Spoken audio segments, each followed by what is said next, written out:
Go ahead. Okay, so let's see what the anesthesia term tells us.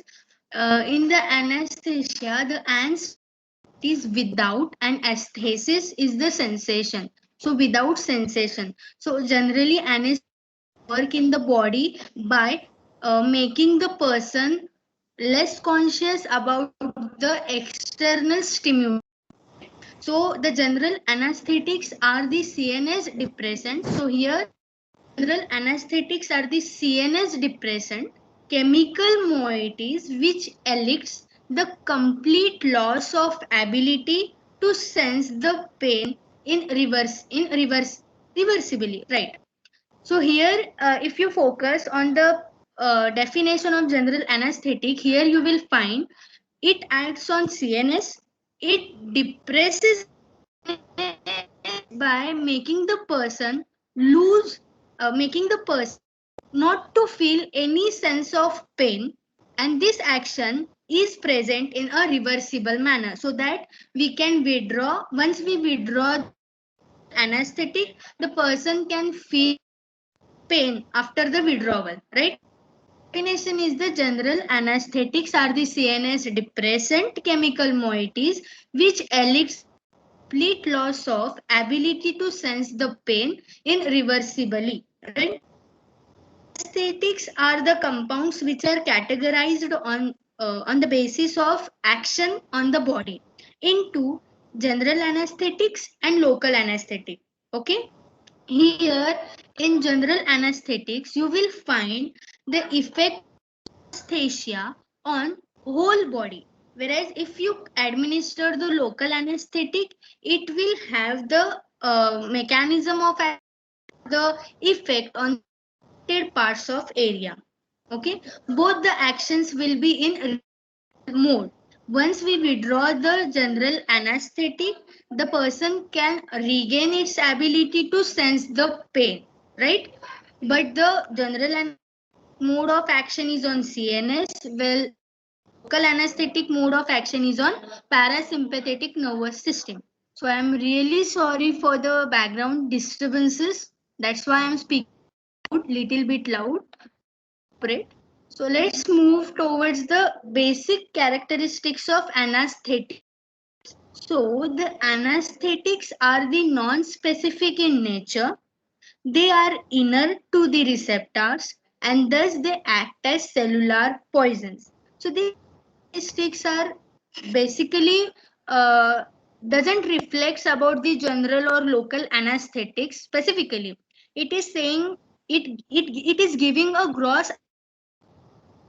And what are the anesthetic agents? That means they are non-specific in nature, they are inert and they eventually act as a cellular poison, right?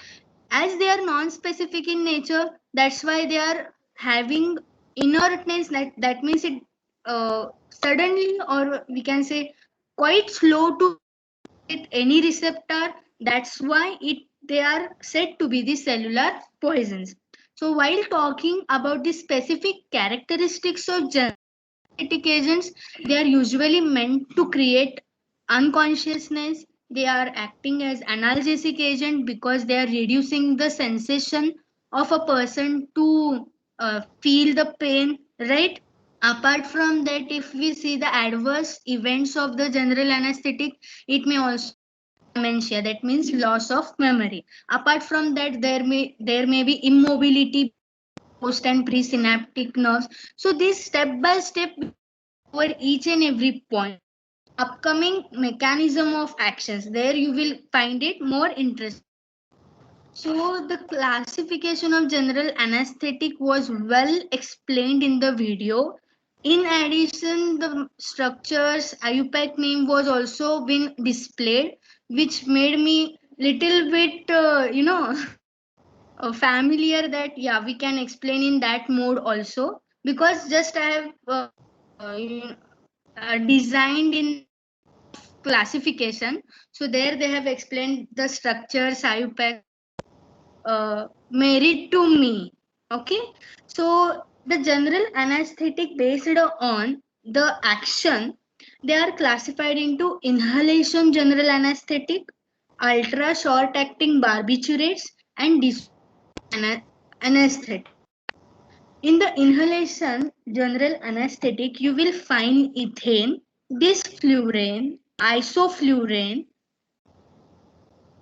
methylflurane, and nitrous oxide, where nitrous oxide comes under the gaseous state, while others are in the liquid form. So general anesthetic is usually given through IV IM route. Yeah, it is sometimes given intra also when there is the surgery of spinal cord. Let me tell you here, the general anesthetic are usually meant for the major surgeries, for the organ transplantation, joint displacement, right? For major surgeries, they are carried out, angiography, like that. So here the ethane you are seeing, it has little bit uses because it has abundant merits. That's why we will see what are the demerits and the compounds of that in further more slides. The apart from that, you will find the general anesthetic has its effect. It is right, but on which part of the CNS it act most? They are acting mostly in the cerebral cortex region, right? In the cerebral cortex region, you will find out the receptors like dopamine and serotonin. So this halothane, it is the agonist. This means what? It mimics the action of GABA neurotransmitter. GABA is what? Gamma butyric acid, which is the inhibitor transmitters. So the general anesthetic is meant for what?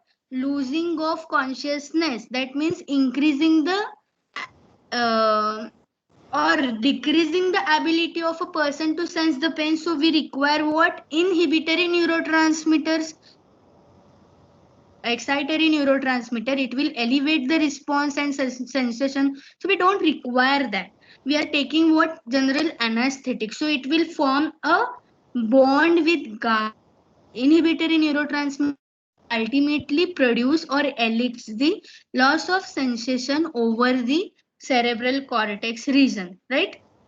So if I talk, okay, we will move to the ketamine in later aspects. So apart from that, we are going to synthesis and further more characteristics too.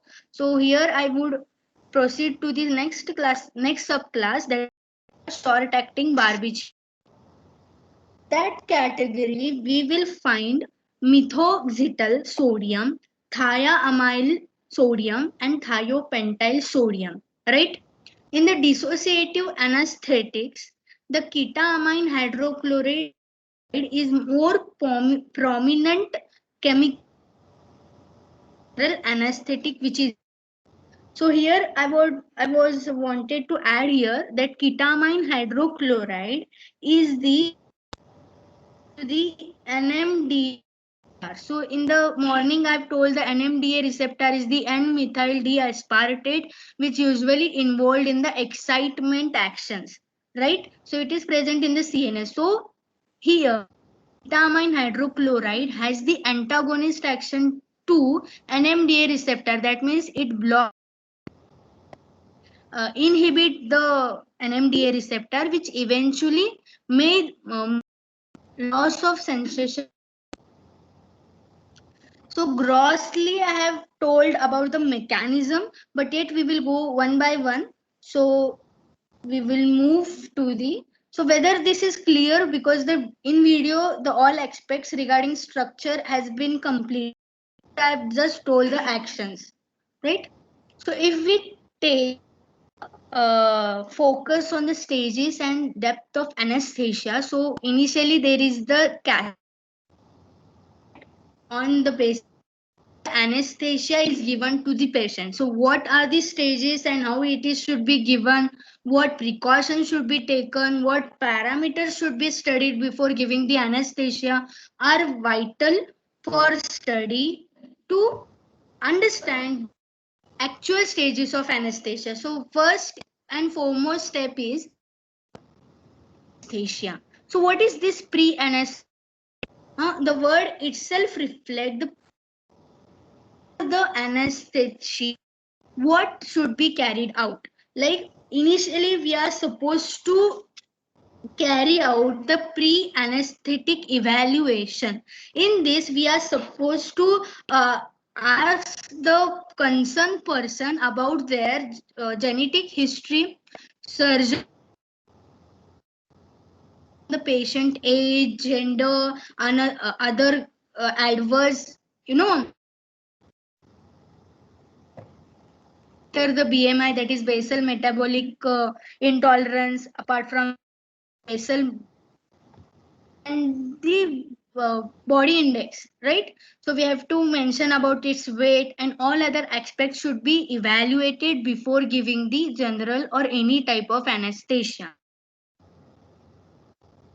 Evaluation is done. The pre agent is given to the person by the pre-anesthetic agent, which is based on its pre-anesthetic evaluation, which I have told, that gender, body weight, and history, like case, disease history, so any of the surgery you might go on, that investigation is done, and then there is the decide, then there will be uh, mode where they will allow us is done, they will decide which pre-anesthetic agent should be given to the concerned person, which will not create toxicity, right? So the pre-anesthetic agents, once it is given, the role of pre-anesthetic agent is to decrease effect of or decrease the adverse effect of anesthesia in the person's body, right? The anesthetic, pre-anesthetic agents like benzodiazepine, in giving the benzodiazepines, in case of adults they are usually focusing to give the clonidine, which is alpha 2 adrenergic agonist, right? So in that way, the use of pre-anesthesia is done. So it is vital, I have told you, to decrease the adverse effect of general anesthesia, right? Once this elucidation is cascade of cascade is done, then we have to administer general anesthesia. Of admin is through IV or IM. So basically, for the major surgeries, they all are to give IV route, right? If we give the IM, there is possibility for the block clot formation. Okay, in case of local anesthesia, it is widely we can say that IM is used, but in case of general anesthesia, usually IV and inhalers like nasal route, but IV route more potency and more systemic absorption and more ultimately its action than the nasal route.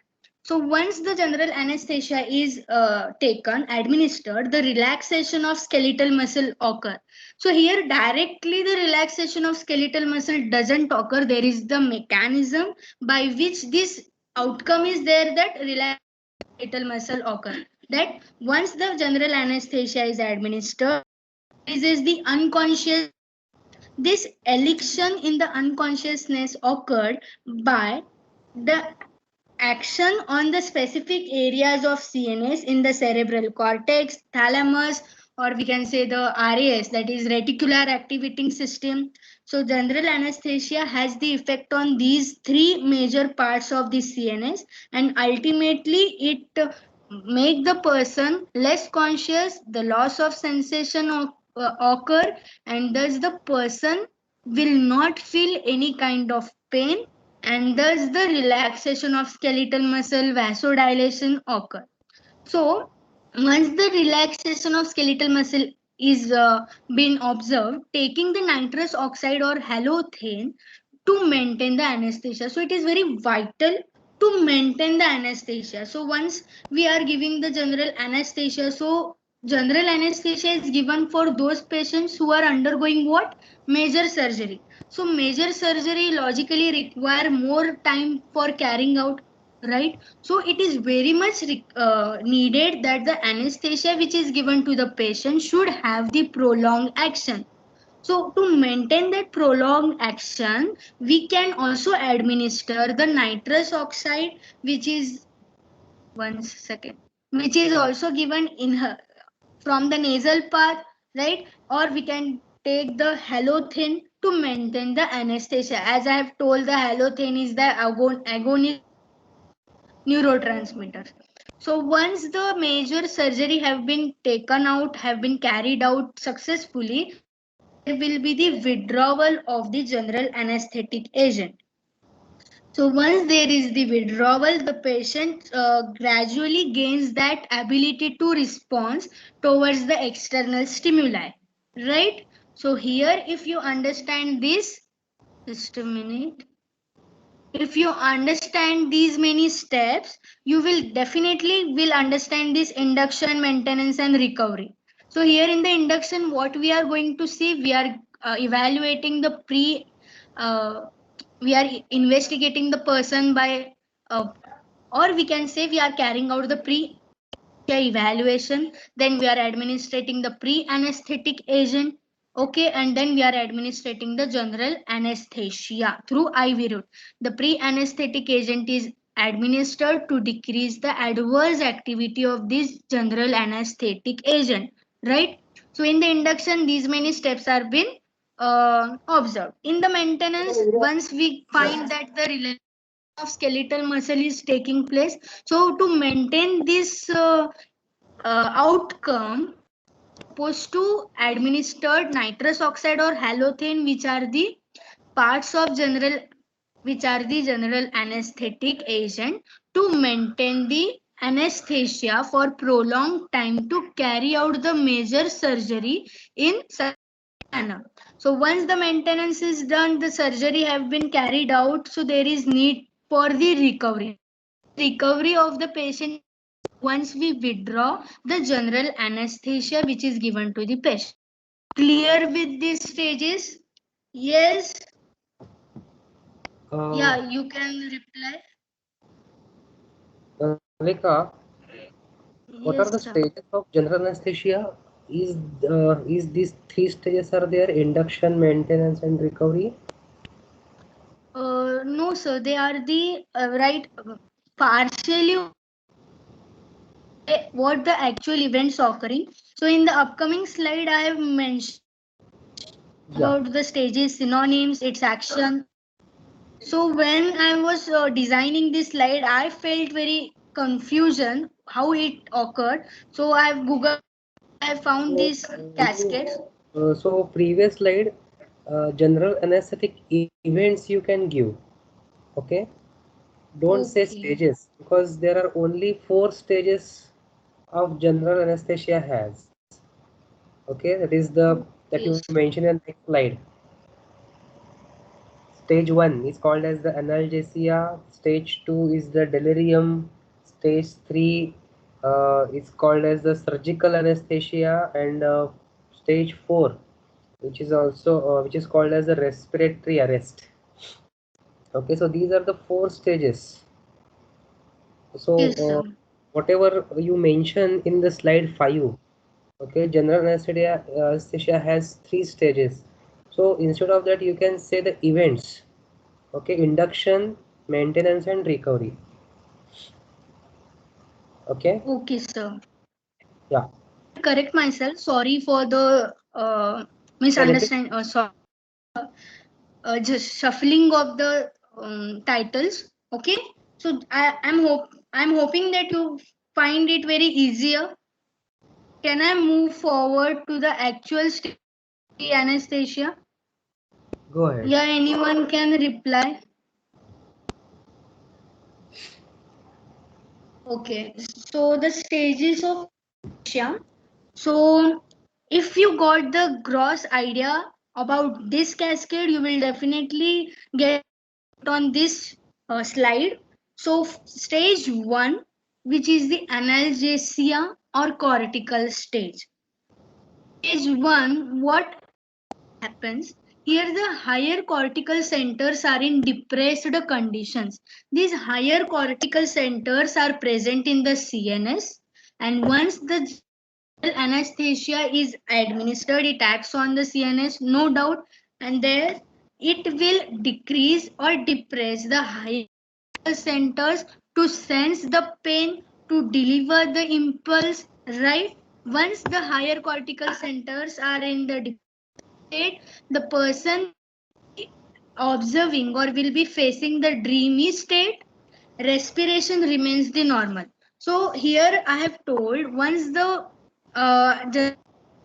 is given through IV route, you will find this stage 1, that is analgesia or cortical stage. So the analgesia is what? The ability of person to sense pain is reduced, and in the and it is given the another synonym as a cortical stage, because the general anesthesia is having the CNS which depress the higher cortical centers, which I have earlier mentioned, that cerebral cortex, right? RAS, that is reticular association centers, apart from that thalamus, right? And once they are depressed, the dreamy state is occurred, but yet the respiration remains the normal. That means the medulla oblongata, which has the pneumatic center, will be under no influence of this anesthesia during phase 1. Okay, in the stage 2, which is the delirium stage or the stage of excitement. So the consciousness is lost. The excitement stage is seen once there is withdrawal of the cortical and irregular respiration. So let compare the stage 1 and stage 2. So here we are administrating what? General anesthetic. So it will right, and it will lead to the person to dream. Okay, hallucination, thought process. And once this stage get convert, or once this stage is over and stage 2 is in the process, you will find the consciousness is lost, because the higher cortical centers are in depressed state. So it will to the decrement in the consciousness of the person. But apart from that, withdraw the cortical inhibition, will definitely see the excitement stage in the person, right? It is logic, right? So here in the second stage, you will find the irregular respiration. So in the first stage, there was the normal respiration, and in the second stage, the consciousness and as well as the irregular respiration is observed. In the third stage, surgical anesthesia. Why the name given surgical? Surgeons are able to carry out their surgeries during this phase, because the anesthesia have been completely worked it out in the body by decrement in the consciousness and sensations, right? So here in the surgical anesthesia, the operative units processes are implied. The skeletal muscle get anesthetized, that means relaxed. Irregular respiration get changed to non-spontaneous breathing, right? Now then again compare stage 2 with the stage. What occurring in the stage 2? Consciousness is lost. There is irregularity in the respiration. In the stage 3, which says the surgical anesthesia, that means the operation or major surgical operative units are able to occur, because the skeletal muscle get relaxed. And apart from regular the irregular respiration is changed to non-spontaneous breathing. That means the medulla oblongata is partially exposed to the effect of general anesthetic. Right, medulla oblongata is one who has the control on respiration. We have studied in case of HAP, right? The stage 4, which is saying us medullary paralysis or respiratory paralysis. The name itself suggests us that the respiratory system control ceases, that means diminishes, that means no effect, or the respiratory system is under stress. Anoxic conditions occur on the tissue. Anoxic means what? As the respiratory system is under stress, the oxygen and carbon dioxide exchange is been imbalanced, due to which the tissue is not getting enough oxygen cell regulation, that means they are under anorexic conditions. So vasomotor control ceases, that means diminishes. Right? Clear with the stages of anesthesia? First, when the anesthesia is applied, it decreases the higher cortical centers in the brain. It in the stage 2, it make the person to lose consciousness with irregular respiration. In the stage 3, where the are able to carry out their surgical cascade by because the skeletal muscle is under relaxed state, and here the irregular respiration to non-spontaneous breathing. And in the stage 4, due to the non-spontaneous breathing, there is the anorexic condition on the tissue, and the respiratory system control is entirely ceases. Okay, Yes, very good. can I complete this definition point? Um, yeah, I want some correction over here, Malika. Okay, you first Yes, complete with this distinguishing between the general and local anesthetic. After that, I will tell. Okay. okay, sir. So up till now we have seen about the general anesthetic, we have seen the partial mechanism, then we have seen how the what are the events, then we have seen the phases. Right now the point is to be focused is the distinguishing characteristics. Like general anesthetic has the effect on CNS, and local anesthetic has its effect on PNS. Right, in the CNS majorly in the cerebral cortex, in the thalamus region, RAS, right? In the local anesthetic, it only acts over, not only, but acts sodium channel, calcium channel. Apart from that, the pre and post synaptic nerves, and in the somatic and autonomic nervous system are under the actions. Actions on the body, yeah. So entire body is under the anesthetic condition once we applied the general anesthetic, and the anesthesia occurred to the restricted area once we take the medication. So consciousness is completely lost by administering anesthetic, and it is specifically occur or altered one when we administer the local anesthetic. For major surgery, anesthetic is used, and local anesthetics are used for minor surgery like cataract, for dental for root canal. Risk on health: toxicity level of general anesthetic is quite high because it has the effects body, so ultimately it has few consequences on the vital. Right, while the local anesthetic, as it acts on the restricted area where it had been applied, so it has moderate risk factors. So next are the cells as the mechanism of action. So can we